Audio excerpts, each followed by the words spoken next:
Les pido que me acompañen en oración. Señor y Padre Celestial, te damos gracias por esta mañana, porque como cada domingo nos permites llegar acá, Señor, cantar himnos a tu nombre, reflexionar en ellos, orar, Señor, hacia ti, rogarte, reconocer nuestra necesidad de ti, Señor, leer tu palabra, también nos permite, Señor, en común acuerdo de esta comunidad eclesial, disponer nuestras mentes para escuchar tu palabra no solo leída, sino explicada, Señor, que a pesar de las dificultades y las limitaciones que hay expositores, sabemos que tu palabra en sí misma es tan poderosa y tan profunda que penetra los corazones y cumple en los corazones de quienes escuchan el propósito que ella tiene. Por lo que ahora que nos introducimos en el momento del sermón, Señor, te pedimos que nos des esas mentes dispuestas y concentradas, Señor, y esos corazones solemnes para escuchar lo que tú tienes para decirnos a todos el día de hoy. En el nombre de Cristo Jesús oramos. Amén. Bien, hermanos, en el último sermón del libro de Hechos, segmento 3 del libro, en su último segmento reflexionamos acerca de la naturaleza condescendiente del Evangelio con respecto del pecador para poder acercarse y transformar las vidas. Y en este último capítulo, en el capítulo 3, se enfocó en el primer evento milagroso operado por mano de los apóstoles y en el inicio del ministerio apostólico, en cabeza de los apóstoles Pedro y Juan. Y antes de empezar lo que nos toca hoy, recordemos que hubo 3 grandes momentos que tienen importancia para el estudio de hoy, en el relato del capítulo 3. En primer lugar, se nos muestra el encuentro de los apóstoles con el indigente minusválido frente a una de las puertas del templo, en el cual se operó un milagro que le curó una cojera que tenía desde nacimiento. Además, este evento resultó en su salvación espiritual. En segundo lugar, en virtud de este que causó en medio de la gente que estaba cerca, la multitud se acercó llena de curiosidad por lo que había sucedido y hambrientos de las maravillas que habían sucedido, como suele pasar, como veíamos que pasaba incluso en el ministerio de Cristo. La gente no iba tanto por lo que se decía, sino por las maravillas que sobraban. Y en tercer lugar, el discurso evangelístico del apóstol, que ya tiene por costumbre utilizar estos momentos en donde tenía la atención de las personas para predicar el evangelio de Cristo.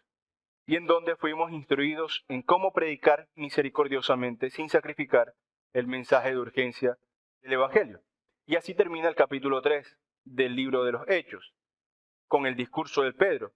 Y este discurso fue interrumpido por algunas personas que aprobaban todo lo que estaba sucediendo y lo que ellos estaban predicando particularmente. De este modo se introduce el capítulo sobre el que reflexionaremos hoy en los versos del 1 al 22.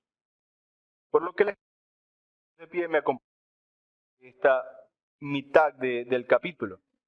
Capítulo 4, versos 1 al 22 en el libro de los Hechos. Dice así: Mientras ellos estaban hablando, Pedro y Juan, al pueblo, llegaron los sacerdotes, el capitán de la guardia del templo y los saduceos, resentidos de que enseñaran al pueblo y anunciaran en Jesús la resurrección de entre los muertos.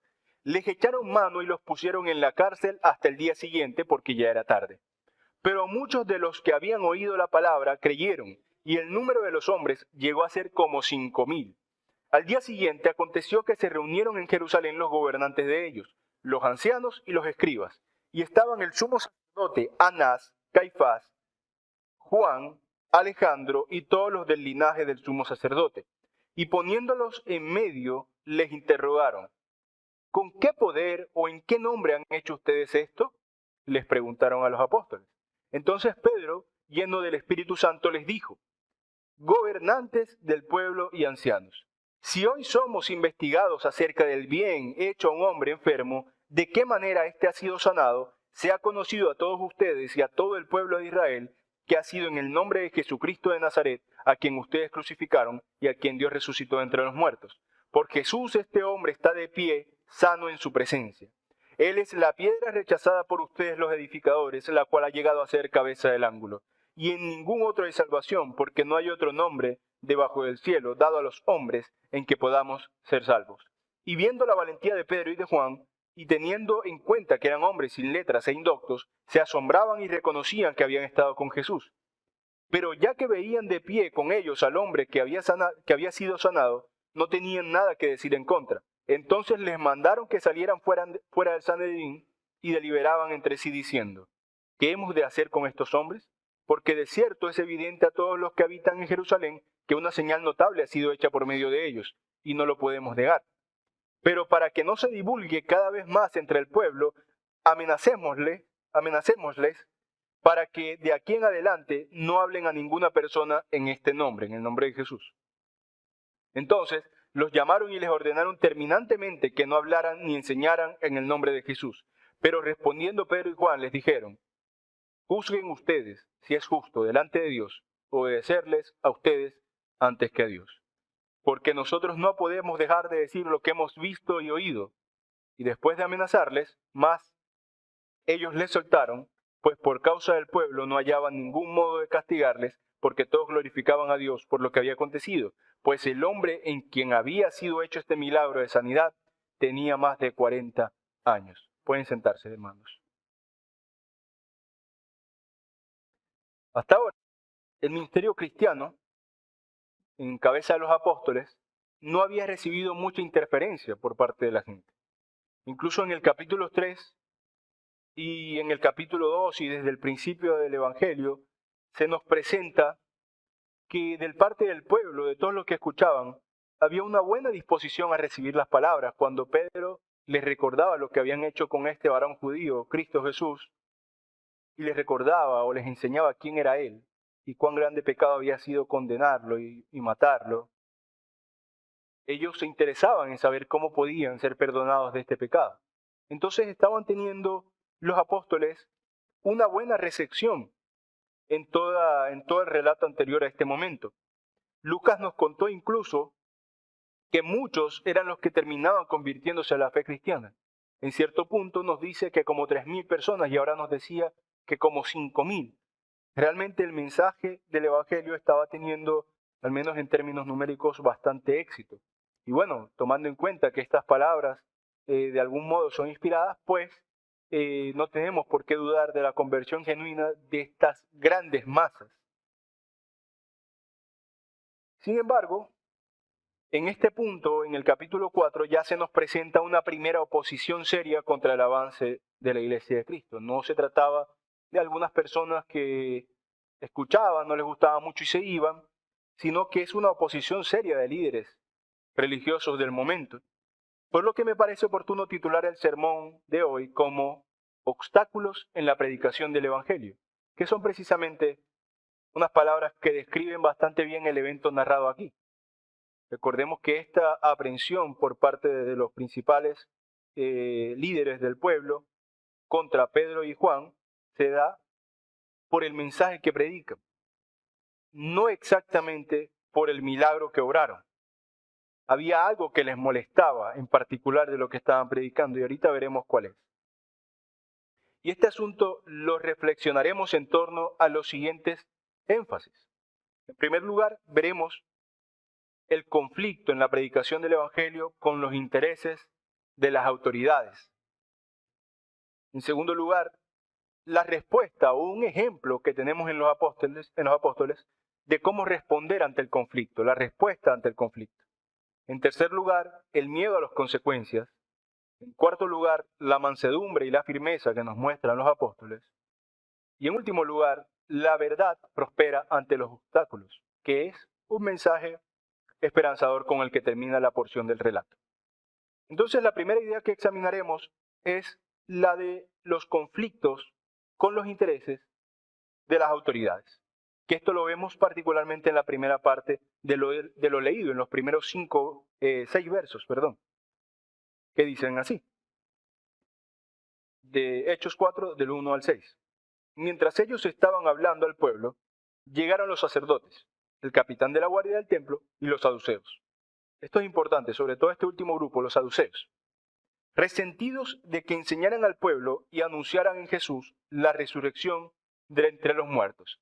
Recuerdan que Juan hace una anotación interesante en su evangelio en torno a las críticas que Jesús recibía de los líderes del pueblo, entre las cuales una se encontraba velada en una pregunta burlona. Recuerden que a Jesús le preguntan, dada la ley del levirato, ¿no?, que cuando una mujer queda viuda, se casa con su hermano, y si el hermano, con el hermano del marido, y si ese hermano muere, tiene que casarse con otro hermano, etcétera, por esta ley de preservación de la integridad física y económica de las mujeres. Esta idea de la ley judía se la presentan a Jesús y le dicen, ¿qué pasa con esta mujer? Con una mujer que tuvo varios maridos, no porque se divorció ni nada por el estilo, sino por esta ley, esta sanción que está prescrita en la ley de Moisés. Ante lo que Jesús les responde hábilmente que, bueno, en el cielo no nos casaremos, no se dará a nadie en casamiento. Básicamente, ignora la pregunta de forma elegante porque sabía que era una pregunta maliciosa. Pero lo interesante es que estos saduceos, estos individuos que hicieron esta pregunta, que eran saduceos, la hacían burlonamente porque precisamente para ellos no existía tal cosa como la vida de ultratumba. Para ellos no había resurrección, y esa anotación la hace Juan, que este grupo no creía en la resurrección de los muertos.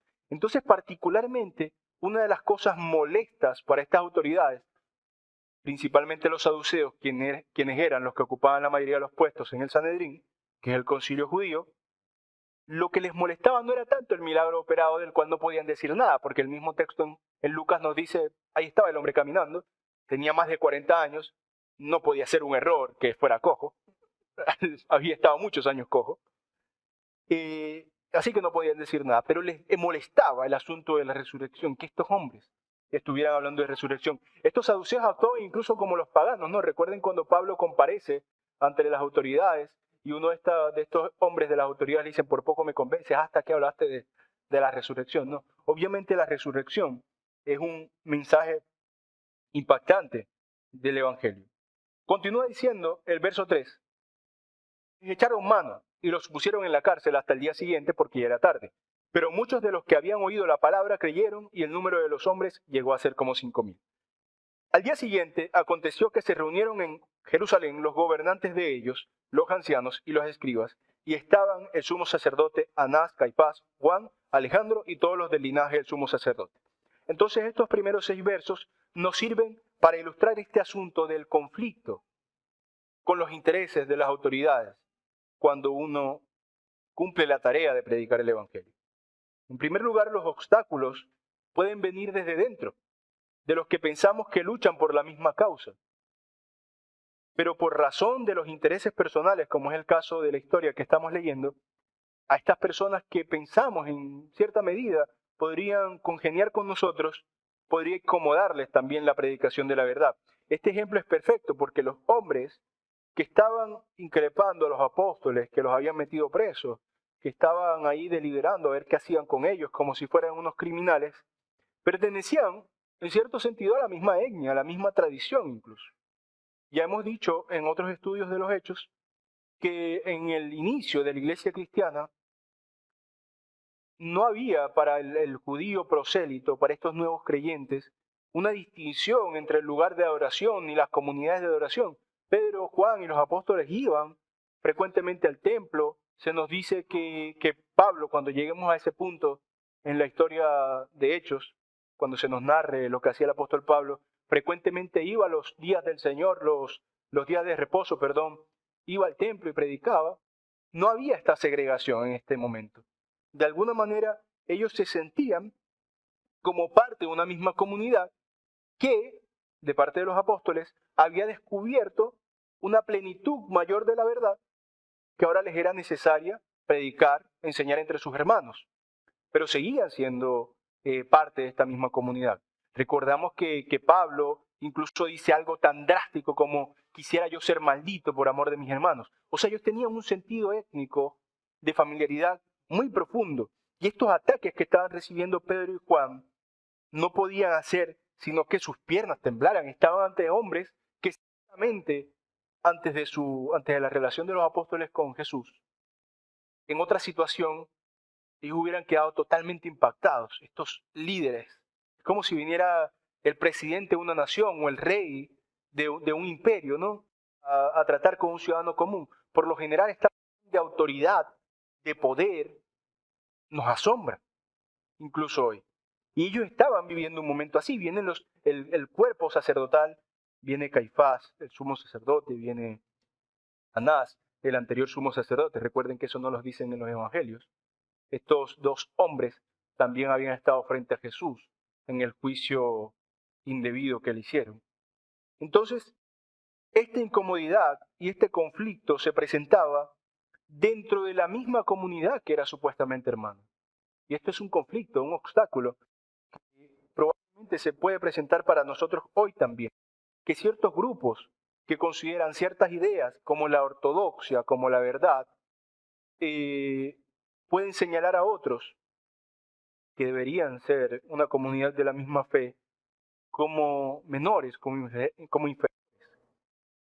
Cuando muchas veces suele suceder que estos grupos que generan resistencia, que son un conflicto dentro de la misma comunidad para otros predicadores, son los que están en condiciones equivocadas, como pasaba en este caso, ¿no? Estos hombres eran los liberales de su tiempo, los saduceos.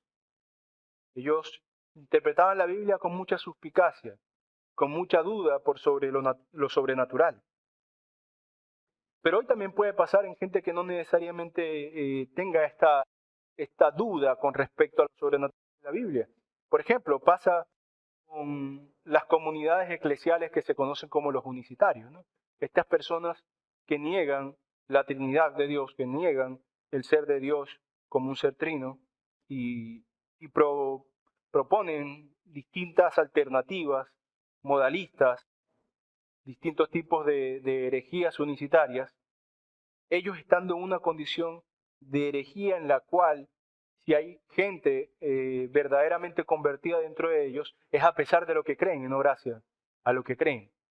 Y aún así se suelen recibir fuertes ataques de estas personas contra cualquiera, y esto por dar un caso simple y particular, contra cualquiera que cree en la Trinidad. Pero esto también puede pasar por otros asuntos muchísimo menores, que el tropiezo en la predicación efectiva de la verdad del Evangelio viene de nosotros mismos muchas veces. Nos ponemos el pie por delante de nosotros mismos. Ahora, los obstáculos de este tipo no solamente vienen de las autoridades religiosas, como es el caso particular que acabamos de ver, que dentro de la misma comunidad religiosa, los que ostentan autoridad atacan a otros porque no es conveniente para el discurso de las autoridades la predicación del Evangelio. Y este ejemplo de autoridad religiosa sucede y está sucediendo en la Iglesia Católica Romana, ¿no? Recuerden que, y no hablaré mucho de eso, no me interesa mucho hablar de estos ires y venires de otras denominaciones, pero hace poco se publicó el documento vaticano llamado la Fiducia Supplicans, en donde se acepta las bendiciones homosexuales dentro de la Iglesia Católica, y esto ha hecho un revuelo inmenso.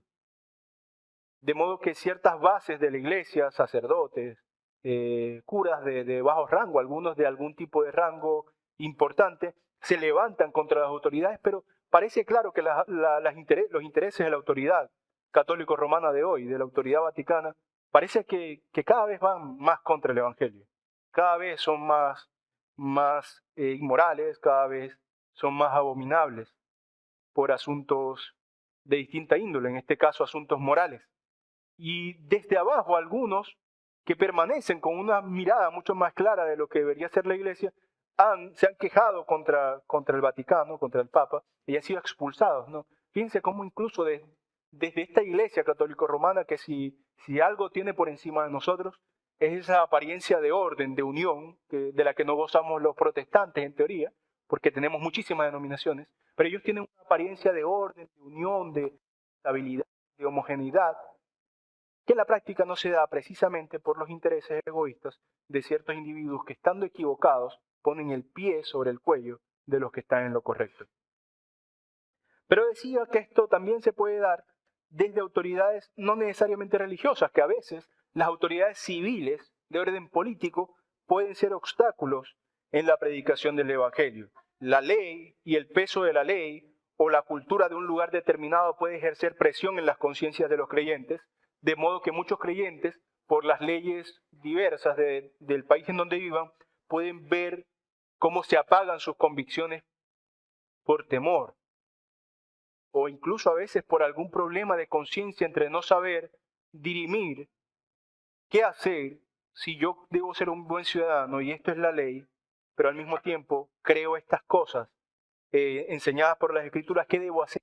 Y puede pasar el creyente por una especie de congelamiento sin saber qué puede hacer.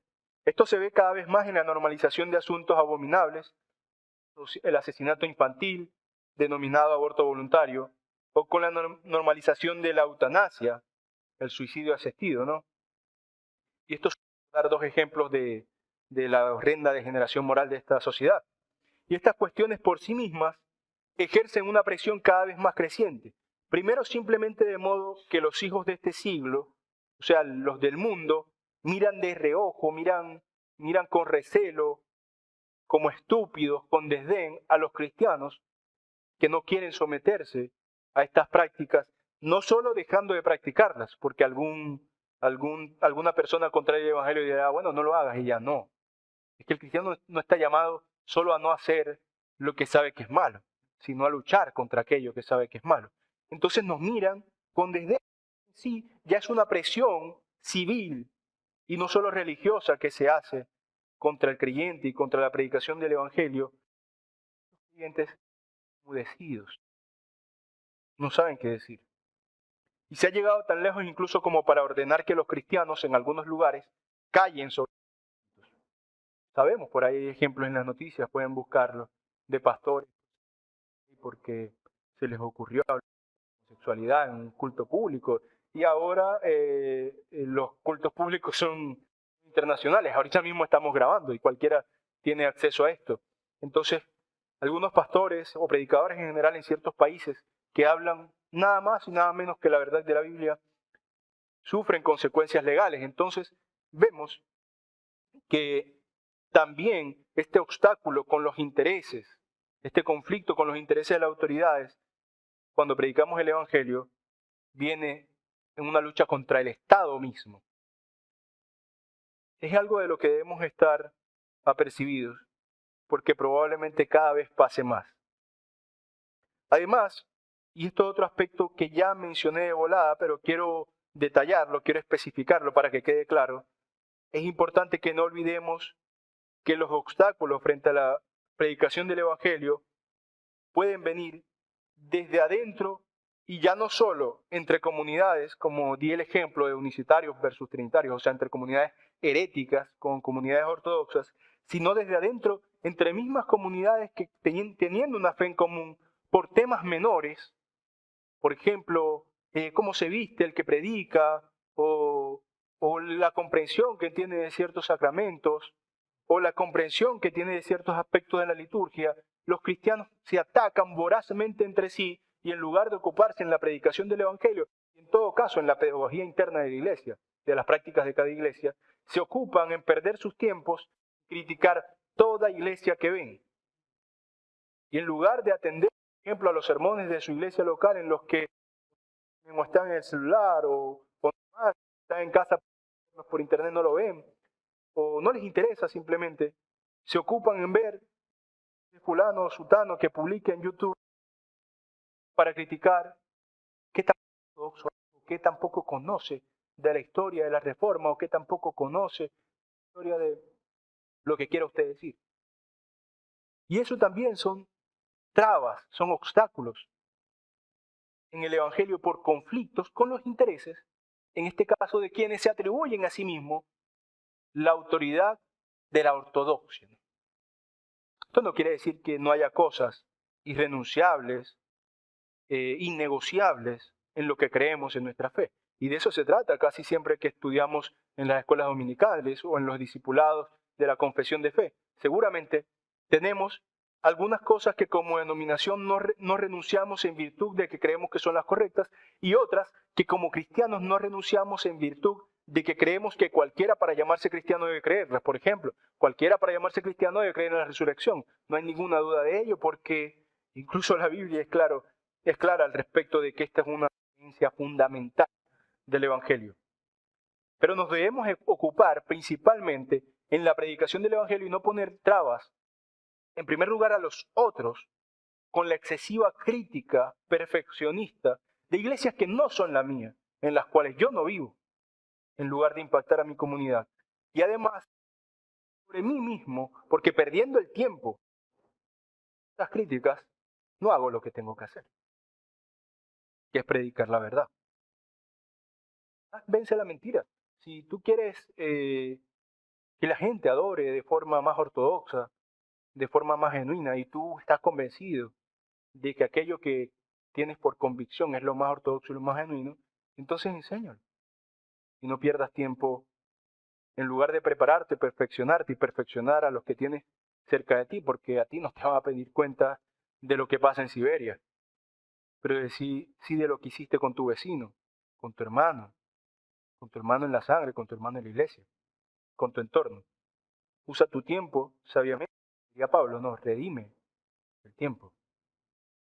Ahora, lo interesante del evento narrado en el texto es que hay un poco de cada cosa de la que se menciona aquí, ¿no? Ahí las autoridades religiosas le ponen el pie por delante a estos porque creen que son superiores en su interpretación de la Biblia, porque consideran que los apóstoles estaban haciendo mala hermenéutica, porque los saduceos no creían en la resurrección. Por lo tanto, piensan que son inferiores hermenéuticamente, pero además recordemos que la autoridad religiosa judía al mismo tiempo configuraba para el judío una autoridad civil. Duro golpe el que recibían ellos, no, ellos estaban recibiendo críticas de una autoridad que podía hacerles recibir consecuencias civiles, que era la cárcel, que además podía hacerles recibir consecuencias religiosas, que era la segregación en torno a llamarlos falsos, mentirosos o lo que sea, y que además podría hacerlos recibir las consecuencias intelectuales de tenerlos como intérpretes de baja monta. Por fortuna el Señor ayudó a estos hombres y en boca de Pedro, guiado por el Espíritu Santo, ellos se asombraron porque sabiendo que eran hombres sin estudios, indoctos, defendieron de forma elegante lo que estaban haciendo.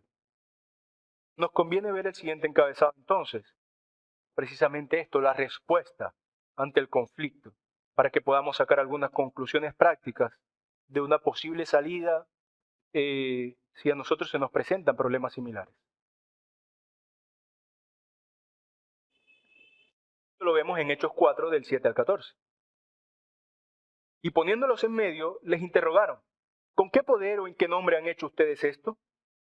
Entonces Pedro, lleno del Espíritu Santo, les dijo, gobernantes del pueblo y ancianos, si hoy somos investigados acerca del bien hecho a un hombre enfermo, ¿de qué manera éste ha sido sanado? Sea conocido a todos ustedes y a todo el pueblo de Israel que ha sido en el nombre de Jesucristo de Nazaret, a quien ustedes crucificaron y a quien Dios resucitó entre los muertos.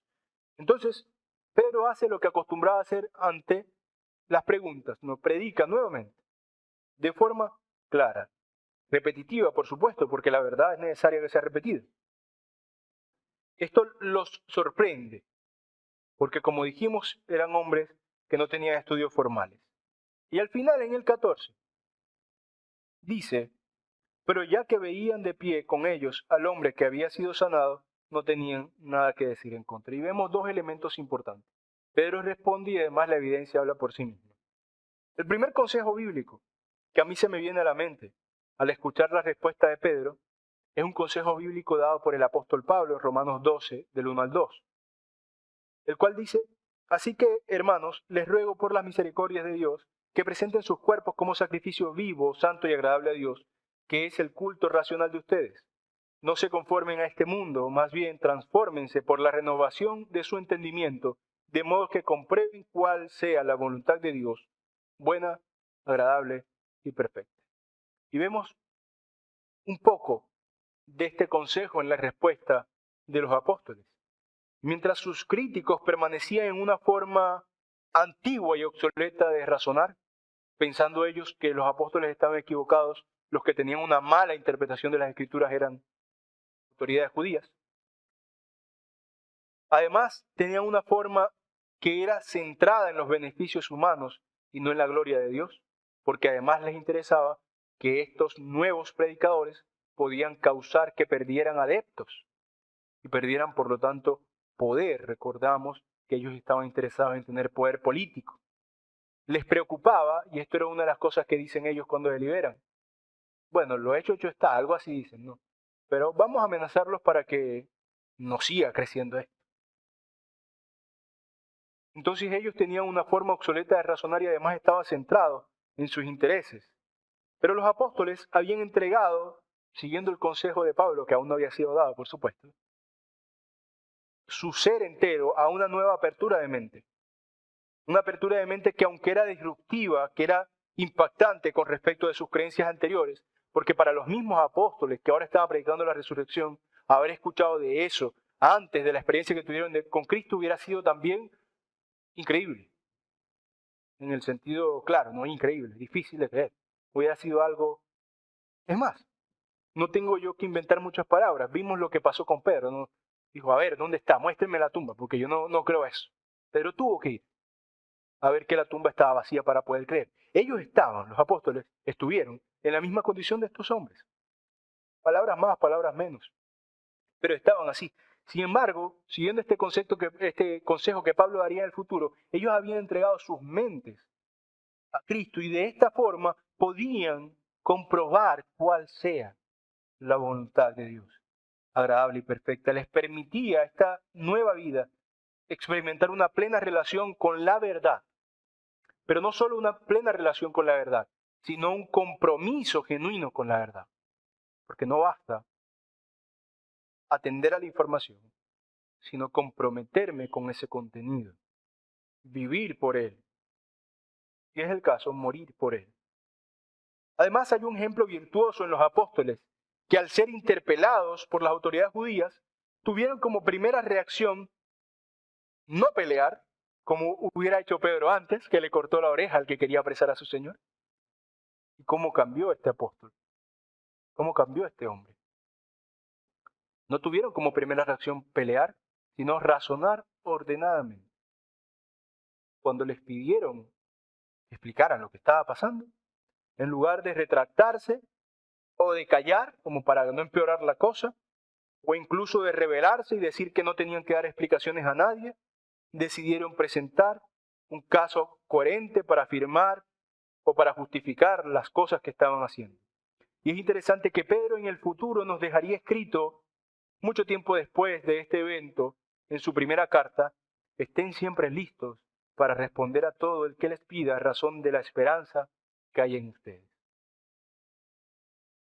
Un Pedro mucho más sabio, pero que en este momento de su juventud en el ministerio ya había aplicado de cierta manera. De cualquier forma, por mucho que nos defendamos, como tenemos en este ejemplo apostólico, nos defendamos con razones de por qué hacemos lo que hacemos, por qué nos importa, a pesar de las críticas del Estado, donde la iglesia es perseguida directa o indirectamente, y directamente en lugares donde son perseguidos los cristianos, por ejemplo. Pero en otros lugares, aunque la iglesia no es perseguida en virtud de que es cristiana, sí es perseguida cuando predica algo que no es aceptable por la ley degenerada de algún país en particular. Aún si nos defendemos de forma ordenada y coherente frente a las agresiones externas por la predicación fiel de la palabra, es posible que las amenazas continúen, que las personas no se vayan y ya cuando nos defendemos, sino que de alguna manera intenten quebrarnos las rodillas para que nos retractemos o al menos dejemos de hacer lo que estamos haciendo, como pasa en el ejemplo mismo del capítulo que estamos estudiando. Y por eso nos conviene estudiar el otro aspecto que quiero mencionar, el miedo a las consecuencias. Hechos 4, del 15 al 18. Entonces les mandaron que salieran fuera del Sanedrín y deliberaban entre sí, diciendo, ¿qué hemos de hacer con estos hombres? Porque de cierto es evidente a todos los que habitan en Jerusalén que una señal notable ha sido hecha por medio de ellos y no lo podemos negar. Pero para que no se divulgue cada vez más entre el pueblo, amenacémosles para que de aquí en adelante no hablen a ninguna persona en ese nombre. Querían hacer control de daños, no podían ya cambiar lo hecho, pero querían que no siguieran predicando. Entonces los llamaron y les ordenaron terminantemente que no hablaran ni enseñaran en el nombre de Jesús. Y este segmento que pensar. Leerlo es simple, pero vivirlo sería difícil para cualquiera. Es fácil que nosotros digamos que haríamos lo que sea por el Evangelio, pero esas palabras son probadas tan solo cuando nos persiguen y nos amenacen de muerte o de cárcel. Mientras tanto, son posibilidades ante las cuales probablemente podríamos fallar. Y estos hombres no se estaban enfrentando, como decíamos al principio, un vecino molesto que no le gustaba el mensaje y ya, sino que se enfrentaban a autoridades que podían meterlos presos y eventualmente podían hasta condenarlos de muerte. Si encontraban alguna cosa con que señalarlos, alguna herejía grave, podían investigarlos y presionarlos o hasta inventar pruebas. No condenaron al Señor injustamente. Estos hombres se estaban enfrentando contra autoridades que si se lo hubieran propuesto con la suficiente saña, los hubieran matado. Pero aún así, permanecieron dando razones firmes en lo que decían en medio de la amenaza. Difícilmente nosotros viviremos una situación con unas características tan complicadas, porque las condiciones políticas y religiosas en las que vivimos, al menos nosotros, los que estamos aquí, son muy diferentes. No vivimos en esta tensión religiosa en la que ellos vivían, en la tensión política que eso significaba. Es posible que vivamos situaciones que nos causen temor por causa de nuestras convicciones. En el trabajo, por ejemplo, o en la escuela, cuando surjan temas sobre los cuales nosotros tenemos posiciones claras y contrarias a las posiciones de este siglo y tengamos que presentarlas públicamente. No sé, imagínense un trabajo de alguien que se dedique al sector publicitario y deba publicitar cosas inmorales y se niegue a ello. Esto, bueno, yo creo que podría pasar en el tipo de gobierno que tenemos, que alguien que trabaje para el Estado sea obligado a hacer propaganda LGBT y todo esto, y se niegue. Y esto podría dar consecuencias económicas, laborales, a su estabilidad familiar. Así que aunque no estamos en ese escenario tan drástico como el que estaban los apóstoles, es posible que en nuestras escuelas o en nuestros trabajos también tengamos que soportar la segregación o el despido, el desdén, el desprecio. Así que el temor ante las consecuencias es genuino, es verdadero y es justo que podamos tener temor. No está mal temer, pero lo importante es no desfallecer ante el temor, no negociar la verdad ante el temor. Tampoco está en nuestras manos cómo nos tratan los de afuera, pero sí está en nuestras manos cómo reaccionamos ante esos tratos. Y por eso la respuesta a situaciones de este tipo la hallamos en el ejemplo apostólico que ahora veremos en el encabezado mansedumbre y firmeza. ¿Qué es lo que mostraron ellos en esta situación tan difícil? Solo 2 versos, Hechos 4, 19 al 20. Dice así: después de todas estas amenazas y de toda esta deliberación, dice, pero respondiendo Pedro y Juan, les dijeron, juzguen ustedes si es justo delante de Dios obedecerles a ustedes antes que a Dios, porque nosotros no podemos dejar de decir lo que hemos visto y oído. Una versión más popular que tendrán en sus mentes es necesario obedecer a Dios antes que a los hombres. Es un poquito más impactante, me gusta más. Esto es lo que responden los apóstoles, Pedro y Juan, a sus contradictores. Interesante elección de palabras, porque dicen que no podían dejar de decir lo que han visto y oído. Y Juan, en una de sus defensas o una de sus explicaciones de lo que dice, es, nosotros enseñamos lo que hemos visto y oído y palpado, dice él. ¿Cómo podían dejar de enseñar lo que sabían que era la diferencia entre la vida y la muerte? Y no solo la suya, sino la de los que lo escuchan. Hace un momento mencioné que Pedro y Juan actuaron a la altura de un consejo que el mismo Pedro duro. Sin embargo, yo leí el consejo solo en una parte. Ahora voy a leer el consejo completo. Primera carta del apóstol Pedro, capítulo 3, versos del 14 al 15. Primera de Pedro 3, 14 al 15 dice, pero aún van a padecer por causa de la justicia, son bienaventurados. Pedro habla desde la experiencia, desde la sabiduría. Por tanto, no tengan miedo por temor de ellos, ni sean turbados. Más bien, santifiquen en su corazón a Cristo como Señor y estén siempre listos para responder a que hayan ustedes, pero háganlo con mansedumbre y reverencia. Quizás Pedro recordaba lo que ellos hicieron en ese momento. Y quizás Pedro actuó y Juan actuaron así, ni siquiera por la madurez que tenían o que habían alcanzado, sino por lo que dice Lucas, ¿no? Guiados, asistidos por el Espíritu Santo. Hermanos, el carácter de nosotros es variado. Algunos quizás digan, yo no tengo esa mansedumbre de Pedro. Y es posible. Pero nosotros no somos materialistas, nosotros no somos ateos, nosotros somos cristianos, nosotros somos espirituales, nosotros somos místicos.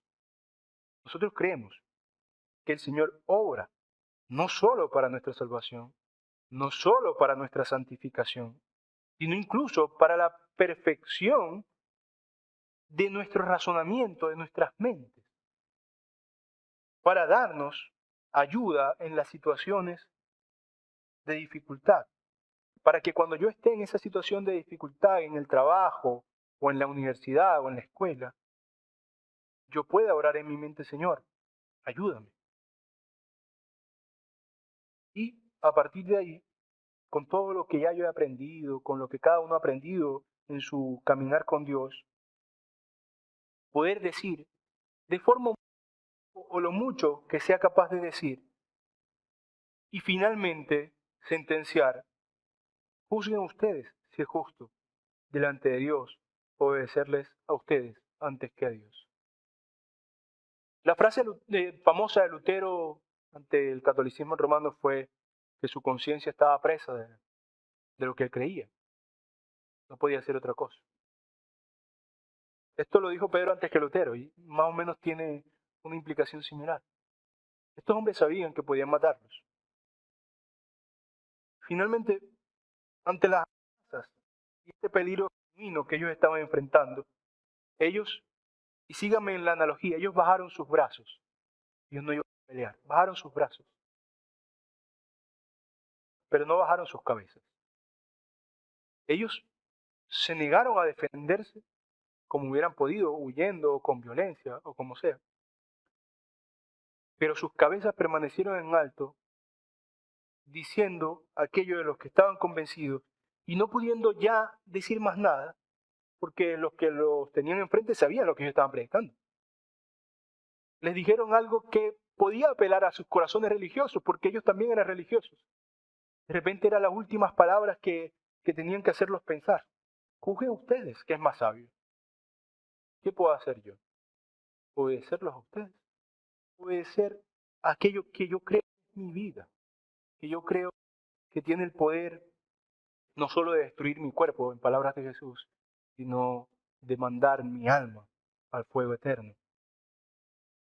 Yo creo que cualquiera que escuche esto, por mucho que esté en desacuerdo, entenderá que es más propio y más sabio permanecer en la convicción de aquello que yo creo que es justo. Y esto seguro hizo rechinar los dientes de los que los estaban atacando, porque les estaban hablando en su idioma religioso. Les estaba hablando hacia la falsa piedad que ellos decían tener y los dejaban sin argumentos. Pero al mismo tiempo, se dejaron a la disposición de lo que quisieran hacer con ellos. Juzguen ustedes, les dijeron. Fueron, y es importante que tengamos esto en mente, mansos, pero firmes. Siguieron el ejemplo del Cordero, quien siempre fue manso, pero firme. Siempre fue amable, pero nunca negoció.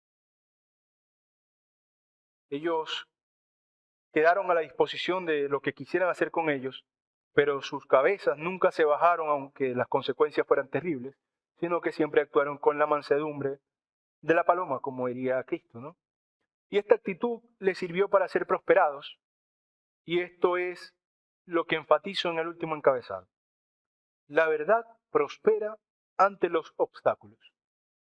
Hechos 4, versos del 21 al 22.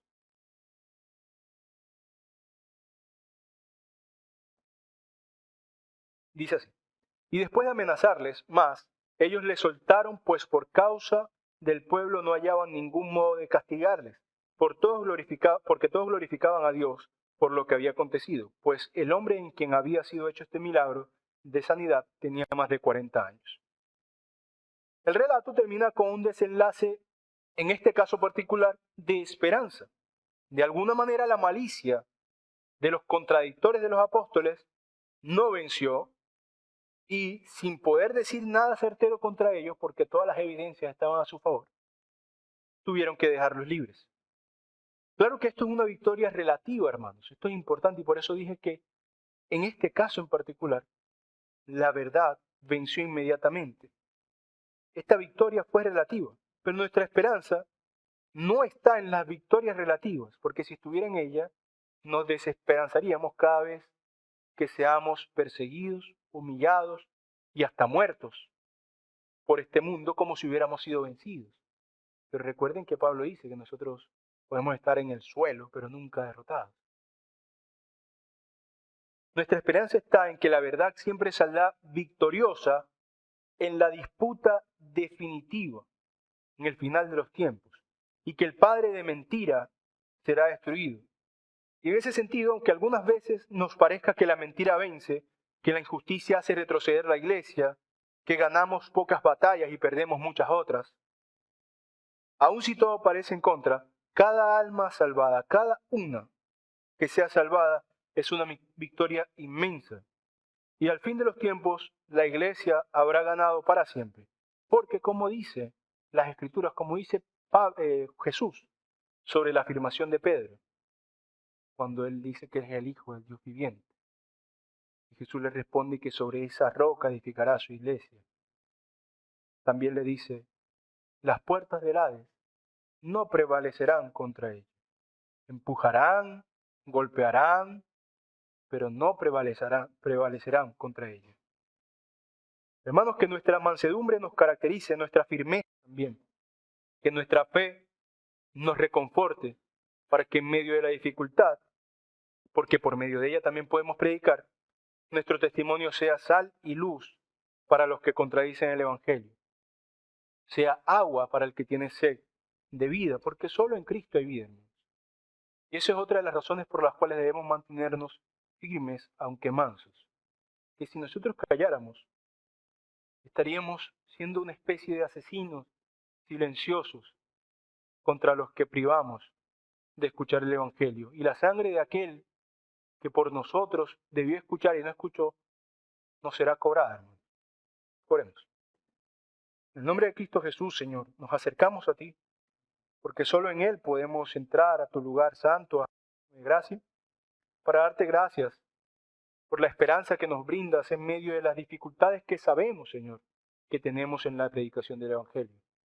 A veces las dificultades, como hemos estudiado hoy, vienen desde nuestros propios hermanos, o desde las autoridades civiles, o desde nosotros mismos, Señor.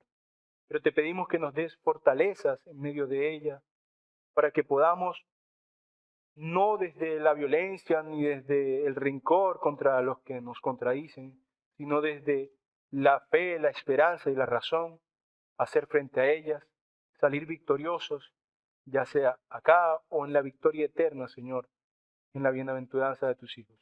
Te pedimos que nos ayude a ser como Pedro, como Juan, como Pablo, que finalmente no aspiraban más, sino ser como Cristo. Porque sabemos que no lo alcanzaremos nunca, Señor, pero es un precioso anhelo que hay en nuestros corazones, ser cada vez más mansos, más sabios, más humildes. Ayúdanos, Señor, y sé glorificado en tu palabra. En el nombre de Cristo Jesús oramos. Amén.